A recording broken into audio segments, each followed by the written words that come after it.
O ex-presidente dos Estados Unidos, Donald Trump, voltou a dizer que deve aumentar as taxas sobre produtos importados da China caso vença as eleições presidenciais neste ano.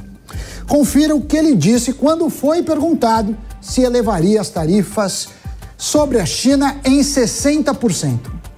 Não, eu diria que será mais do que isso. Veja, eu quero que a China se saia bem. Eu quero e gosto muito do presidente Xi. Ele foi um amigo muito bom durante o meu mandato, mas não tenho certeza se ele gostou do que eu estava fazendo. Ele não me quer na Casa Branca. O mercado quase quebrou quando eu ganhei em Iowa e New Hampshire. Vale lembrar que quando foi presidente, Trump impôs tarifas sobre centenas de bilhões de dólares em produtos chineses na chamada guerra comercial. Na época, o agro brasileiro foi beneficiado, já que exportou mais produtos agrícolas à China em meio ao aumento das tensões entre os países asiáticos e os americanos. Nessa semana, chamou a atenção o fato de que, pela primeira vez em 20 anos, a China deixou de ser o principal parceiro comercial dos Estados Unidos, cedendo espaço para o México. O jornal The New York Times destacou que essa mudança reflete como o aumento das tensões entre americanos e chineses está mudando os fluxos comerciais. No gráfico, que vocês podem ver agora, é possível ver o histórico do comércio dos Estados Unidos. Em 2023, houve uma queda de 20% nas importações de bens chineses por parte dos americanos. E para analisar estes e outros temas, recebo José Carlos de Lima Júnior, que é sócio-diretor da Markstrat. José Carlos, seja bem-vindo aqui ao Hora H do Agro, e eu começo falando dessa fala do Trump, né? Ele falou em 60% de aumento de tarifa.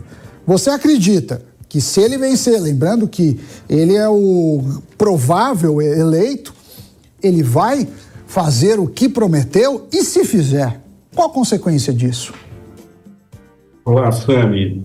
Realmente eu concordo com você que hoje a gente tem aí nesse ano de 2024 uma eleição americana e tudo indica que o Donald Trump talvez volte à Casa Branca. E aqui é importante a gente considerar exatamente a diferença entre o Trump, que é um republicano, com o democrata que atua hoje, que é o Biden, ou qualquer democrata que porventura possa continuar. O primeiro fato é que o Trump, ele tem essa característica de se preocupar muito mais com a economia americana do que exatamente com, digamos, a democracia ao redor do mundo. Então, basta apenas a gente recordar o que aconteceu lá nos vídeos de 2016 e 2017, que foi aquele momento que o Donald Trump, de certa forma, acabou impondo uma série de sanções tributárias ali nas exportações chinesas e que acabou, de certa forma, como se desdobrando ali no aumento, principalmente do frete marítimo, né? A gente teve um problema de logística que acabou ficando completamente, digamos, conturbada, a preços malucos, e naquele momento, ainda que a gente tenha tido a oportunidade de exportar muito mais produtos, uma vez que você tem aí uma relação com um grande comprador do mundo, que hoje a China é o principal importador mundial, você, por outro lado, tem que todo o fluxo de comércio entre esses dois grandes, digamos, hubs comerciais, afinal nós estamos falando aí de praticamente 40% do PIB sendo distribuído entre os Estados Unidos e também a China, isso impacta diretamente toda a transferência de mercadorias e serviços ao redor do mundo, principalmente em termos de transporte marítimo. Então, sim, tudo indica que se o Donald Trump voltar, é muito provável que ele leve esse combate comercial, né, junto à China, e o desdobramento mais provável disso, infelizmente, a gente sabe que vai ser um encarecimento, principalmente do frete marítimo, se desdobrando aí em custos de inflação, não só para os americanos, mas também aí para todos nós do mundo inteiro. Uma questão que aconteceu no primeiro governo Trump foi um aumento das exportações brasileiras para a China, né? Com essa guerra comercial entre Estados Unidos e China, o agro brasileiro conseguiu impulsionar. Nesse sentido, o Trump ganhando pode ser bem visto, pelo menos ajudar o agro, a despeito aí do que você falou sobre os fretes, a inflação mundial, que obviamente é ruim. Sim, de certa forma a gente começa a pensar nessa situação entre qual governo, de repente, poderia ser mais interessante para o Brasil. É fato que o Trump ele tem uma preocupação muito mais específica e dirigida ao mercado americano. Pensando em termos de exportações para o agro, a gente teria, assim, com toda certeza, algo para nos beneficiar, pensando principalmente em termos de parceria comercial. Mas é sempre, assim, importante a gente colocar que nós temos aí, quando fala em agronegócio, nós temos as duas pontas, né? A ponta dos insumos, que são em grande maioria importados, que estariam, né, digamos, atrelados aos custos de frete, que se porventura esse embate comercial acabar encarecendo aí o transporte marítimo, mas por outro a gente tem já uma participação e um peso muito relevante e expressivo junto ao mercado chinês. Então sim, a gente já tem as importações americanas, as importações chinesas já estão cada vez maiores aqui com o Brasil. Então sim, a gente teria uma tendência de manutenção, né? Então isso sim acabaria nos beneficiando. Nessa semana, a China registrou uma deflação de 2,5%. Né? A gente tem visto uma série de restrições no mercado acionário chinês, como limites de transação, após um tombo de cerca de 7 trilhões de dólares. China, principal parceiro do Brasil, o que me faz perguntar: o que passa com a economia chinesa? É um ano difícil? O agricultor, principalmente exportador brasileiro, deve se preocupar? Quando a gente fala de China, nós estamos falando principalmente aí, né, Sami, do principal comprador e exportador do mundo. Desde 2014, a China assumiu aí a relevância, tanto nas pontas, ela acaba sendo o maior comprador, bem como o maior exportador no mundo inteiro. E o fato é que a China já vem enfrentando uma situação delicada já há alguns anos. Basta a gente pensar que a primeira grande situação é que quando você começa a ver a taxa de reinvestimento do governo chinês em relação ao próprio PIB, enquanto uma economia normal, um governo gira em torno de 20% a 25% no máximo, o governo chinês durante vários anos estava trabalhando uma taxa de 40% a 45% de reinvestimento. Ou seja, ele teria que naturalmente descer para um padrão, digamos, tido mais sustentável. Essa é uma realidade. A segunda realidade que você trouxe aí é que a deflação que a China acabou apresentando já são 3 trimestres seguidos. Então, isso na prática significa que os preços dentro do mercado do chinês, né, vamos colocar assim, eles estão em queda exatamente porque o consumo tem caído cada vez mais. E o grande problema de toda essa situação é que o governo, ele decretou aí, colocou alguns impedimentos, né, para que fundos e também aí algumas empresas pudessem se desfazer dos seus ativos na Bolsa, porque esses 7 trilhões já significa uma queda de praticamente 30% apenas nesse ano. Ou seja, o que a gente começa a perceber é que realmente a China ela passa por uma situação delicada, principalmente no sentido em cima de custos da própria dívida dela, que ela tem uma dívida expressiva, ela tem uma situação em que ela não vai conseguir manter o próprio ritmo de investimento, e há uma coisa fundamental que é preciso a gente aqui trazer para o nosso público, é que o governo, no final do ano passado, em dezembro de 2023, ele aprovou um déficit orçamentário nesse 2024, para poder manter o ritmo de investimento proposto aí dentro do 14º plano quinquenal, né, que é a estratégia da China para os próximos aí 5 anos, contando entre 2021 até 2025, que é o período que está em vigência. Então, essa situação de déficit orçamentário, ela é importante a gente chamar a atenção, porque ela só aconteceu 3 vezes na história recente da China. Ela aconteceu em 2020, que foi com relação ao combate à pandemia. Ela aconteceu ali no ano de 2007, que foi quando o governo chinês acabou aumentando o próprio fundo soberano. E depois, anteriormente, lá em 1997, quando ela acabou fazendo ali o resgate, o impulsionamento de alguns bancos estatais. Portanto, esse movimento de deflação associada com o déficit orçamentário que foi aprovado por esse ano para tentar manter o ritmo aí dos investimentos, soa preocupante. Tanto que nesse momento, quando a gente começa a questionar em termos de preço das commodities, a China tem importado muito menos e, além de importar menos, o que a gente acaba percebendo é um programa interno do próprio governo para tentar reduzir, principalmente, vamos pegar o mais recente, por exemplo, o próprio plantel de suínos. É uma tentativa do próprio governo sugerir para o suinocultor diminuir o próprio plantel como forma de tentar responder no preço da carne, que está em queda ao longo desse tempo.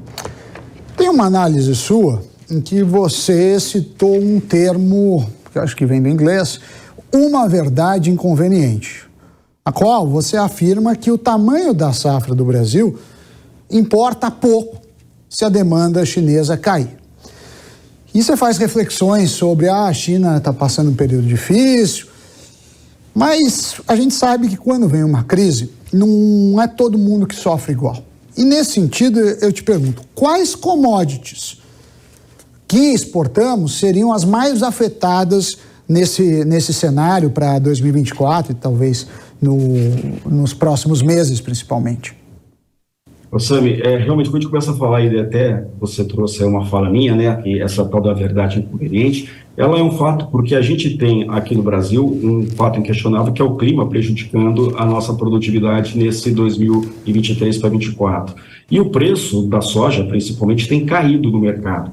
E essa queda, que acaba, desse momento, acabou diminuindo até R$100 a saca, isso acaba certamente se desdobrando na safrinha, que a gente começa a pensar em milho. Então, a grande pergunta sempre foi assim, o Brasil vai ter uma quebra de produção, consequentemente essa quebra pode se desdobrar num aumento de preço, uma vez que a soja já vinha caindo, principalmente do ano passado para esse.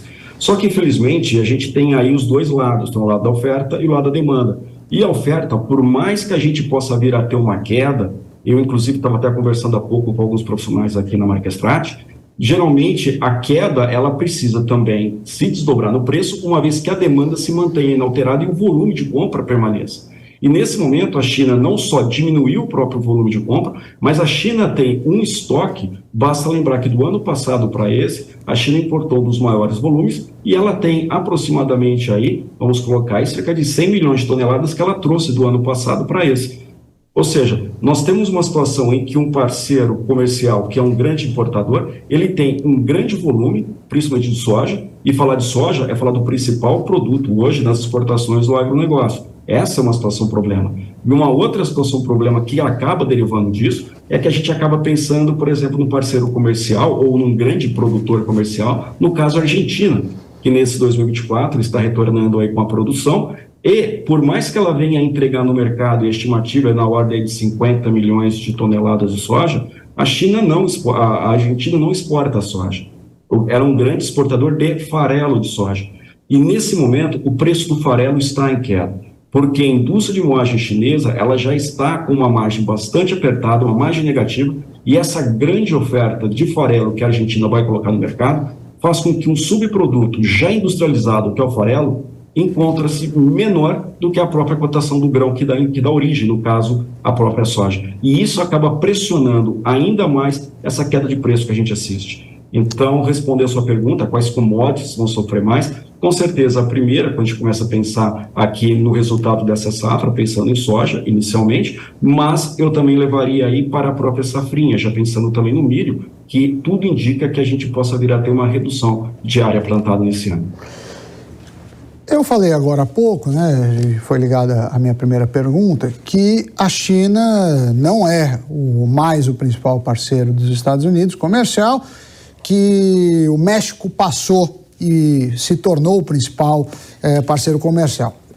Olhando um pouco mais longe, no médio, no longo prazos, você acredita que isso pode mudar alguma dinâmica do comércio internacional, assim, estrategicamente, principalmente para o produtor de agro que nos assiste?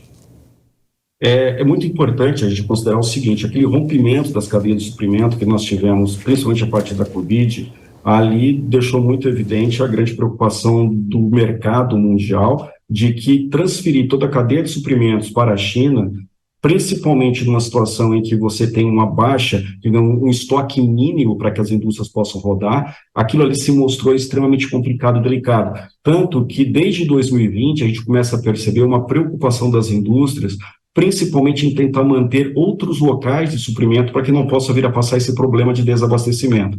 Então, esse movimento que você tem aí, principalmente de fornecimento, no caso, para os Estados Unidos colocando o México, a gente tem uma situação inicial, que é a NAFTA, né? Então você tem ali a possibilidade de uma transação em que você tem alguns benefícios tributários, mas, por outro, isso também traz uma sinalização muito importante para nós aqui no Brasil, enquanto território, que é você também se tornar, de repente, um centro de atração para que você possa ter aqui também locais de produção de insumos, porque uma coisa que pode afetar qualquer mercado, hoje, nesse momento, a gente começa a perceber, são as relações de atrito, principalmente em termos de geopolítica. Em geopolítica, nós sabemos que o Brasil ele tem aí, digamos, uma previsibilidade muito maior e que isso acaba se traduzindo principalmente em segurança do investimento. Então, eu acredito que o Brasil ele tem aí um cenário muito positivo de atrair empresas, atrair aí, digamos, centros de produção de suprimentos aqui para o nosso território, principalmente pensando que essa centralização de cadeia produtiva que aconteceu no passado do lado da Ásia se mostrou, em grande maioria, extremamente arriscado para que, digamos, o relógio suíço da economia mundial se mantivesse sem nenhum tipo de atraso. Vamos ficar de olho e acompanhando. José Carlos de Lima Júnior, diretor, sócio-diretor da Markstrat, obrigado aqui pela sua participação. Obrigado, Sami.